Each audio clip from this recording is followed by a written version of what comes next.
চলুন আমার সঙ্গে চলুন। যে দুজন যারা সুটকেসটা রাখতে গিয়েছিলাম তাদের কাছে গেলেই সব খবর পেয়ে যাবে। চলুন। প্রমাণ আমি দেব। বাঘা, এই সুটকেস আমার। মানে অত্যন্ত সোজা। সুটকেসটা আমার হাতে দাও। বলে দিলে আমার আপনারা কেউ সুটকেস ছাড়বেন না। না দিয়ে সব কথাকে ফিনিশ করে দেবো। এ হারু সুটকেসটা দে। এ সুটকেসটা দে।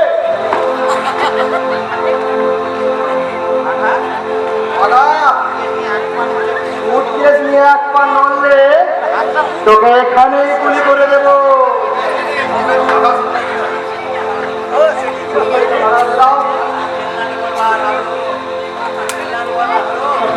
ওটা খেলনা রিভলভার হারু। টিকার টিপলে আজ গুলি বেরোবে না।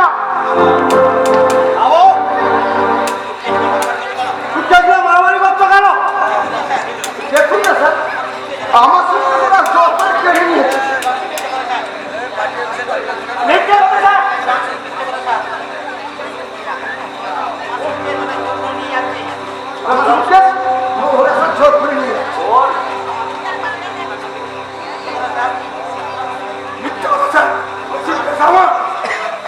আমাকে ভয় দিকে ওই ছাড়িয়ে নিয়েছে স্যার।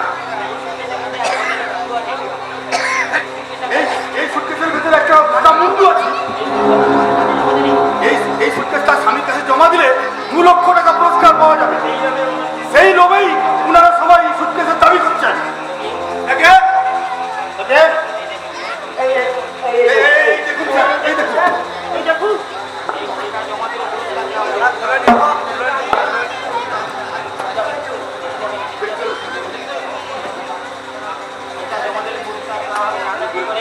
এটা জমা দেওয়া হলে পুরস্কার দেওয়া হবে, জানলেন কি করে? ওই তো স্যার, বিজ্ঞাপন দেখুন স্যার। সুটকেসটা কার পরে ঠিক হবে? এখন আমার কোনো উত্তর দিন। এই ভদ্র মহিলা মানার হয়েছে, পুলিশের কুকুর টপ শুনতে শুনতে এখানে এসেছে। আপনারা বলুন, কে মানা করেছে? কি হলো? জবাব দিচ্ছে না কেন? কে কি জানেন তাড়াতাড়ি বলুন। ও, তাহলে আপনারা কেউ কিছু বলবেন না। ঠিক আছে, সবাইকে থানায় নিয়ে গিয়ে পরিকাটে ঝুলিয়ে ছাল ছালে নিলে আপোষে বলবেন। আমি কিছু জানি না। আমরা কিছু জানি না স্যার, আমরা কিছু জানি না। খবরের কাগজে বিজ্ঞাপন দেখে ওই মুন্ডু খুঁজতে বেরিয়েছে। মুন্ডু পেয়ে গেছি, তাই জমা দিয়ে পুরস্কার দিতে চাইছিলাম। আপনারা কেউ মুন্ডু নিতে পারবেন না, এটা নেওয়া পুলিশের ডিউটি। আমি সুটকেস দিয়ে যাব। তাহলে স্যার আপনি ওই ভদ্র মহিলার স্বামীকে বলে আমার 2 লাখ টাকা পুরস্কার দেওয়ার চেষ্টা করুন স্যার। 2 লাখ টাকা আমি পাবো, কারণ মুন্ডুটা আমি নিয়ে গিয়ে তার কাছে জমা দেবো, তারপর সেখান থেকে মর্গে পাঠাবো। এটা কিরকম কথা হলো স্যার? মুন্ডু আমরা পেলাম আর পুরস্কারটা আপনি নেবেন? বেশি কথা বললে খুনের দায়ে সবাইকে অ্যারেস্ট করবো। আমি খুন করিনি স্যার। আমরা খুন করিনি স্যার, আমরা কেউ খুন করিনি। না করলেও পুলিশের কুকুর টম ছুটতে ছুটতে এখানে এসেছে। এমন পটে আপনাদের পাওয়া গেছে, তখন খুনি প্রমাণ করতে আমার কোনো অসুবিধা হবে না। কি চান বলুন? খুনের দায় থেকে বাঁচতে চান না পুরস্কার চান? আমি পুরস্কার চাই না। আমরাও পুরস্কার চাই না। আমরাও চাই না। আমরাও পুরস্কার চাই না স্যার। ভেরি গুড, তাহলে সুটকেস আমি নিয়ে যাচ্ছি, কেউ কুশব্দ করবে না। আমি কি আপনার সঙ্গে যাবো স্যার? একবার না হয় ওই ভদ্র মহিলার স্বামীকে বলে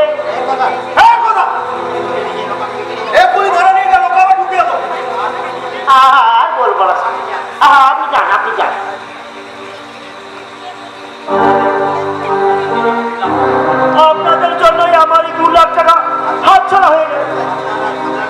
আপনারা যে ঝামেলা না করতেন, এতক্ষণে মুন্ডুটা জমা দিয়ে আমি টাকার ফল আউড়াতে আরম্ভ করে দিতাম। আরে মশাই, আমি যদি আগে জানতাম পুরস্কার ঘোষণা হয়েছে, আমি তো ওই কাটা মুন্ডু অন্যের ঘাড়ে বসিয়ে দিই।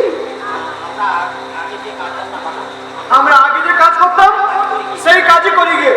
চল চল হারু, চল চল। সেই ভালো, পেশা নিয়ে আছি, সেই পেশাই ভালো। চলুন এখান থেকে আমরা চলে যাই সব। চলুন, হ্যাঁ, এখান থেকে আর কোনো লাভ নেই। চল চল সবাই ভালো, বলো না।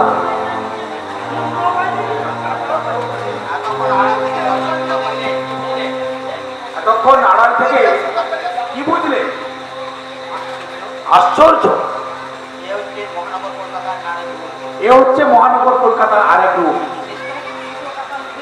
শেষকালে পুলিশও টাকার লোভে সবাইকে ভয় দেখিয়ে কাটা মুন্ডুটা হাতে নিয়ে চলে গেল। যাকে তোমরা পুলিশ বলছো সে আর আসলে পুলিশ নয়, একজন চিফ। চিফ? আরে বলেন কি? পুলিশের পোশাক পরে সবাইকে ভয় দেখিয়ে এইভাবে টাকা রোজগার করে। এই হচ্ছে কি সাংঘাতিক জায়গা। খুব বুঝলাম দাদা, খুব বুঝলাম। বুঝতে যখন পেরেছ, এখন ঘরের ছেলে ঘরে ফিরে গিয়ে বাড়িতে গিয়ে চাষবাস করে খাও। সোজা পথে কেউ এখানে হাঁটতে পারে না। এখানে টাকা রোজগার করতে হলে সত্যিকারে প্রচুর প্রচুর মিথ্যা কথা বলতে হবে, লোককে ঠকাতে হবে, জোরচুরি করতে হবে। দরকার নেই আমাদের, আমাদের খুব শিক্ষা হয়েছে। আমরা ঘরে ছেড়ে ঘরে ফিরে